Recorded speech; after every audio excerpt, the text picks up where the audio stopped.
Welcome to chess, ladies and gentlemen. Okay, so spoiler alert. This is a Wesley so win. This is it's probably, man, I don't know. Do I want to call it that? It's a beautiful game. It's a beautiful game. It's really nice. I was hoping I was gonna be able to get a win from today to show, and because there was 2 draws and a loss, and so I was kind of sad that I wasn't going to be able to give Akeem Magat Kaibagand, a win with Wesley So. But spoiler alert, he did win this game here. So it was just a clean. It started off pretty equal, and then it kind of got up. So Megandang Umaga, Akeem Magat Kaibagand, Maraming Salamat for coming through. Mabu hi to you guys. And I will say God Morgan to the people that are coming from Norway. Hello. And Tack for coming and taking a look at my video. Appreciate it very much. If there's anything that I say in your language, that's not quite accurate, feel free to put it in the comments and let me know what I should be saying. So that way it can help me, speak more correctly in the future to you guys personally, and just to anybody who might be coming along and taking a look at my videos. Very much appreciated. But if you guys are ready, let's go ahead and see what we got for this game. Like I said, it's a good one here, so let's go. All right, so we got e4, e5, knight to f3, knight to c6, bishop to c4. So we start off with an Italian game, general, Italian game like before. But then we do have bishop to c5. So after c3, we have the Giuoco piano, and then so we have a knight to f6, and we have a d4. So this is the center attack. But I mean, it has a specific name, but I mean, everybody in the world pretty much is gonna go d4. You have to attack in the center. So that's relevant whether it's a Sicilian or e4 opening or d4. There's gonna have to be some type of center contesting. Just forgive me real quick. My eye is itching. I am starting to get better, but I still have probably at least a couple of more days, and it does itch like crazy. So forgive me if this is my last video of today. So we have pawn takes d4, we have e5, we got d5, we have bishop to b5, knight comes to e4, we finally have pawn takes d4, bishop to b6, and so we have knight to c3. And we have kind of some similarities in this position to the Ruy Lopez classical variation, which, is very similar to it, but, we would have a bishop on b5. So because of the difference in tempo, this is something similar to what I see myself when I play the Ruy Lopez classical variations. So we see castles by black, see bishop to e3, bishop to g4, so we have h3, bishop comes back to h5, we see queen to c2, bishop to g6, and this pin is a little bit annoying, so we have to do something about that. So we do queen to b3. We have knight to e7, we have castles by white, we got c6, bishop to d3, knight to f5, we have queen back to c2. So you can see we have a lot of pressure on this diagonal. Not that diagonal, this diagonal. Come on, son. Come on, son. There we go. We do have a lot of pressure on that diagonal by the queen and the bishop. And so like I said before, pretty much, this is played to basic equality. This position is completely equal. There isn't any side that's doing better than any other side.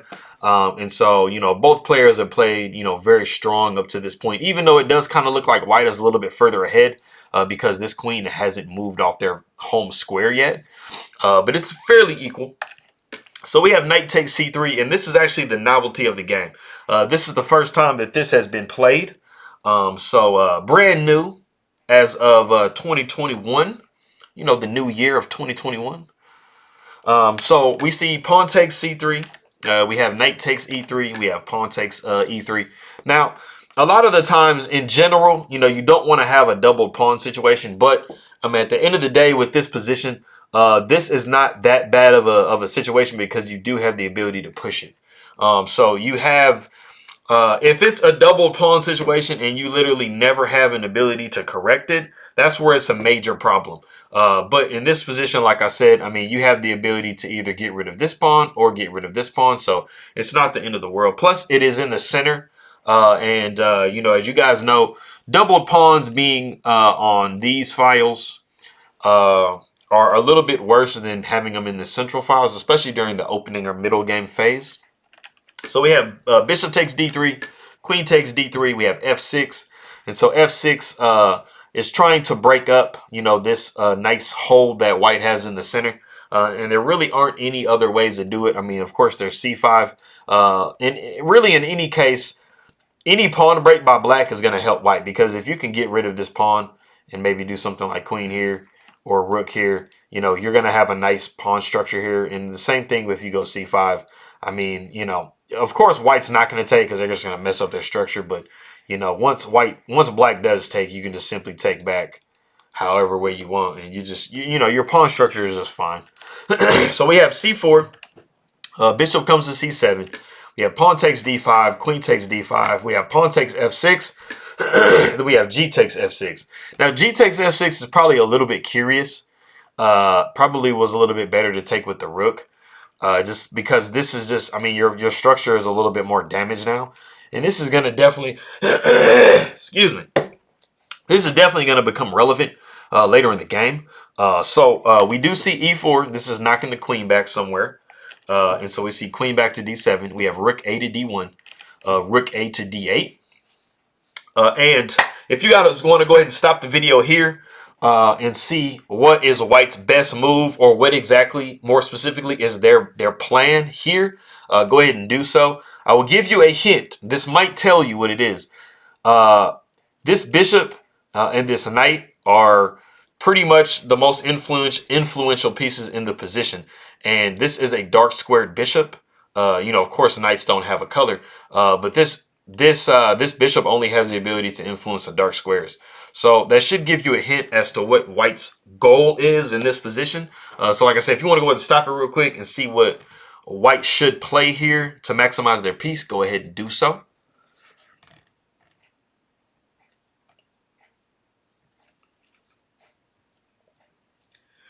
All right, cool. So for those of you that decided to put your knight on the rim with knight to h4, I'm disappointed in you. No, I'm playing.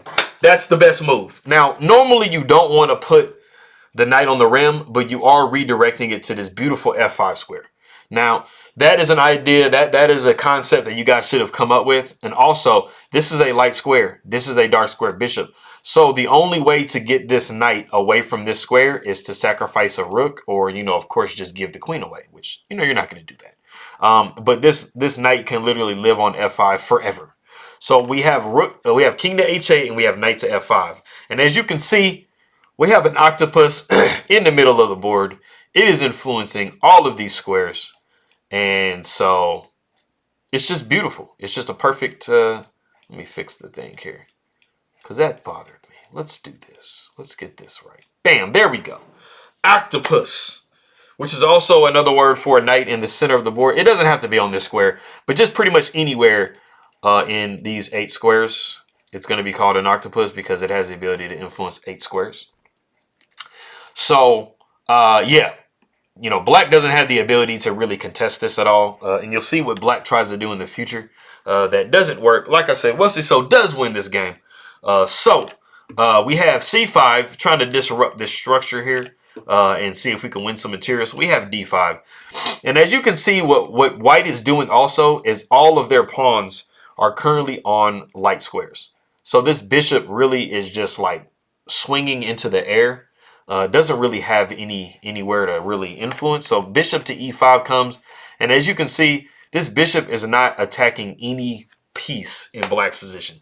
It's a really, really dead piece. So as you can see, this knight is almost worth a rook. And this bishop is like a pawn, kind of. Anyway, so we have rook to b1. We got b6. We got queen to c4, rook f to e8. We have king to h1. We got bishop to d4. We have rook to f4. And then we have the It is really one of the only things that you can do in this position. We have a rook sacrifice, an exchange sacrifice. We are winning a pawn, but we are giving up a rook, which, you know, like I said, so we have rook takes e4, rook takes e4, queen takes f5, and then we have rook b to e1. And as you can see, the position is very, very imbalanced. We do have two rooks for white, and we have a rook and a bishop for black. And we're going to be winning another pawn, but it is actually a poisoned pawn. So rook does take d5, but unfortunately, this is a horrible blunder. And it is because you have the ability now to threaten mate. And it was so beautiful. I was watching the video and I was like, man, find rook there. Everybody was saying like, find rook g4, find rook g4. Now, at the end of the day, this position is so completely winning that it doesn't even matter if you find rook to g4. But it's just like exclaiming, like just adding, you know, just adding insult to injury by finding rook to g4, because it is the most direct way to win. And so, like I said, he does go rook to g4 in the game to show you the alternate variation that he was calculating between these two, either rook to g4 or rook to e8 check. Both of them are completely winning. Rook to g4 is just slightly winning, a little bit faster. But if we did go rook to e8 immediately, we would see king to g7, which is, you know, pretty much the only move. We would see h4. Bishop might come down to b2. Queen would go to b3. We'd see rook to d4, rook to g8, which had king to h6. And as you can see, you know, you are just in a really, really bad box. The king really doesn't have the ability to move. You're going to be coming up here with the queen penetrating. So it's just really, really, really nasty. And the only hope that you really have, you know, there isn't one. Like, basically, is the situation. But we do see rook to g4. And so, basically, you're forcing black to play as accurately as humanly possible. So, after h5, you see rook to e8 with check. King would come to h7. And then we see rook to e7. The king comes back up to h8. And then we see the super duper, gigantic accurate queen to c1. Just giving away the rook here because we're going to be delivering mate. No matter how you cut it, you know, no matter how you do it, and that's going to be all she wrote. So just one continuation I wanted to show you, which is the computer suggested all the way up to move 44. We're on move 37 now, so just 7 moves up. The best possible move to like avoid checkmate and to put it off for as long as possible is queen to g5.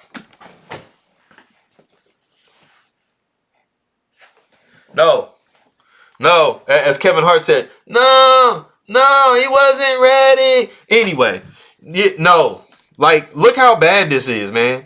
Like, the queen is throwing itself in the way to try to prevent checkmate. It's just, it's whenever you're in a position where the computer is telling you the only thing to do is throw your queen in the way, that's where you know it's at this point that Carlsen realized he messed up.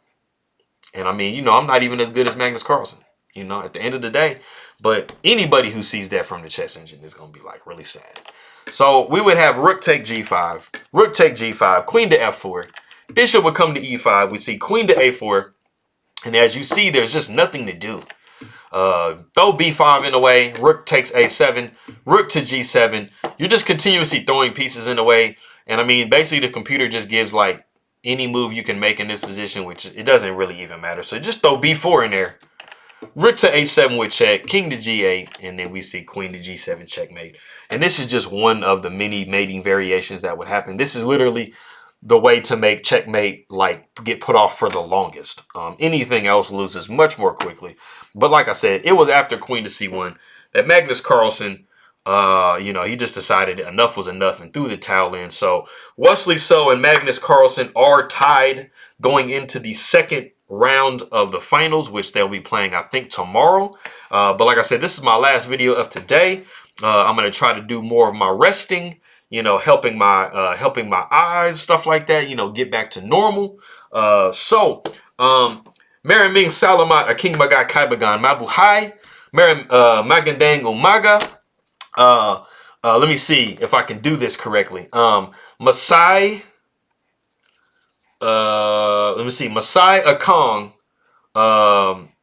Masito? Makita. I'm going to get that. Makita. Kang, Muli. I'm getting it. I'm just that one word, man. Makita. Okay, I'm gonna get it. You know, like I said, as they say in French, c'est me fait plaisir de te voir. I appreciate seeing you guys again. Tak, God Morgan to my people in Norway. I appreciate it very much. Leave comments, questions, concerns down at the bottom. And as always, anybody who hasn't subscribed yet, please do. I need 55 more subscribers, and I have hit my 1,000, and all of my dreams have come true. And I will see what being a YouTube partner is going to look like. And it's been a great journey, and I appreciate everybody for coming along. And I will see you guys next time. All right.